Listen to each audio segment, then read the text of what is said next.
Hey, what's up, guys? It's Chris with Audio Neurotic, and today I'm going to be talking about using an 808 sample to make sort of a rap or trap kind of bass line that bounces between pitches just to kind of make things more interesting.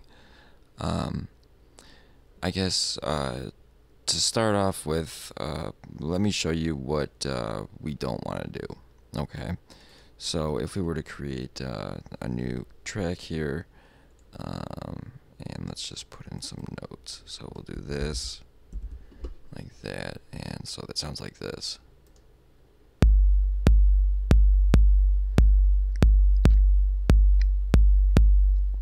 And then with the drum loop over it, it sounds like this.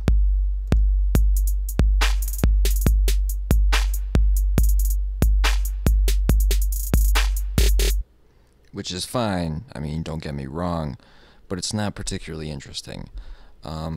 So what I like to do is, and not just me, a lot of people do this too, add some variety in notes. So as you can see, we start here on a G note, and then the sample we use goes down to a E flat, up to a C, and then back down to a C, just to kind of get to that octave. It really kind of surprises the listener, if you will, and it'll light up speakers that can't handle too low a bass, that don't have that great of bass response. So again, just that 808 kick track sounds like this.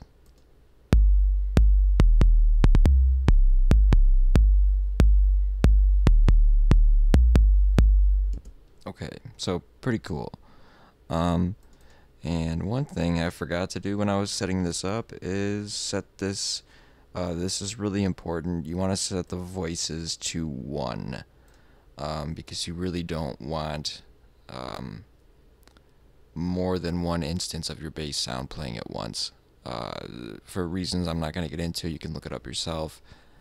You really don't want to have overlapping sub-bass notes frequencies, because they're going to clash and they'll end up canceling each other out or just sounding really awful, and it just sounds like a mess, and you don't want that.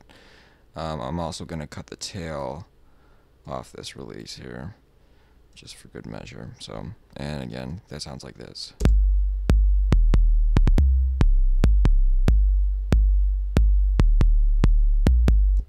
Okay, so really the first thing you need to do once you have an 808 sample, if you don't have one, you really shouldn't have any trouble finding one. They're really all over the place online.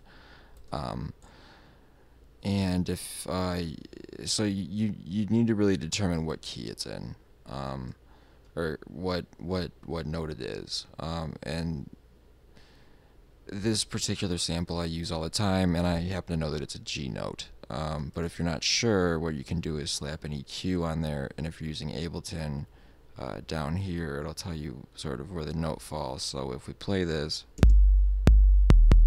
so that first note here, right about here, see, if you see down here, if you watch, it says G, so we know that we're in pitch there, in key, whatever you want to say.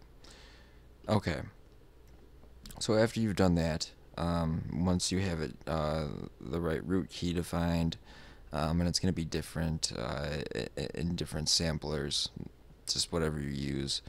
I'm not familiar with many other DAWs besides Ableton, but I can't imagine that any of them are very much different. So once you go ahead and do that, then you can go ahead and plug your different notes in here. And yeah, it's very simple. So the kick track with the drums, and I just have I have a clap, a snare, and a hi-hat. 4-bar drum loop that I drew in here. So together with the kick drum, it sounds like this.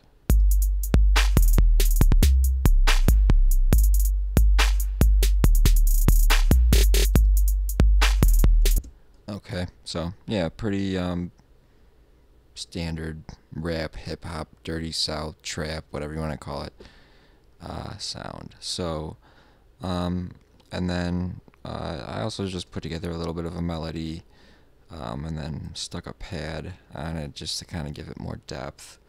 And so the chord pattern that I follow loosely is G minor to C minor, back down to G minor, and then up to the fifth, which is a D minor. So altogether, it sounds like this.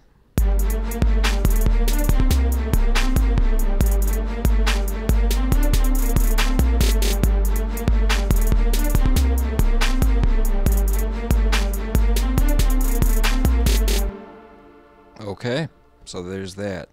And now the thing is, I just want to talk about this briefly again.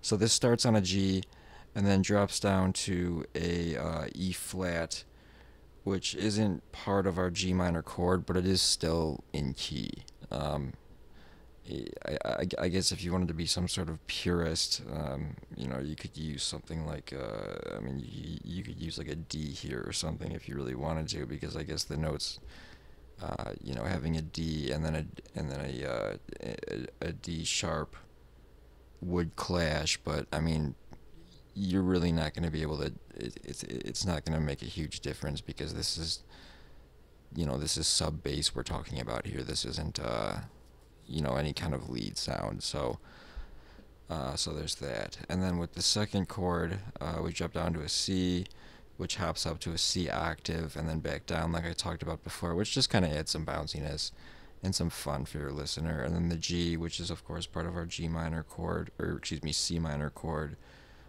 We go back to the G here, and then finally we end on the D for a couple notes, shoot up to this B flat, and then back down to a G to bring us back where we started. Now, that's just about it. The only thing, sometimes what I like to do is, actually most of the time, instead of doing it where I have the kick drum and the rest of my drum samples separate, I'll sample out or tune, say, a G, and then slap it right here, and then maybe, a C, a D, and then, an E flat, just so that I can just sort of, draw them in here without having to bounce back and forth between these two different channels, because, space is sort of at a premium, and it just makes my workflow simpler. But there's nothing wrong with doing it this way. Obviously it works, so it's really entirely up to you. The other thing you might consider doing is adding is layering a different kick on top of it, particularly if you have a track that's very full of sound, that would sort of prevent people with smaller speakers from even hearing any kind of kick drum, because obviously people who just have like iPod earbuds in aren't going to hear any of the sub bass, and they may just hear that initial pop at the beginning of the kick. So some people, myself included, like to sort of layer some sort of kick drum over that. The only thing that you really need to do is just cut off everything below about 150 hertz or so on that kick, just so you don't have any of the low frequencies messing around with it. So really, I guess that's it. Thanks for watching, and if you have any questions, feel free to leave them in the comments. Until next time, my name is Chris with Audio Neurotic, and thanks for watching.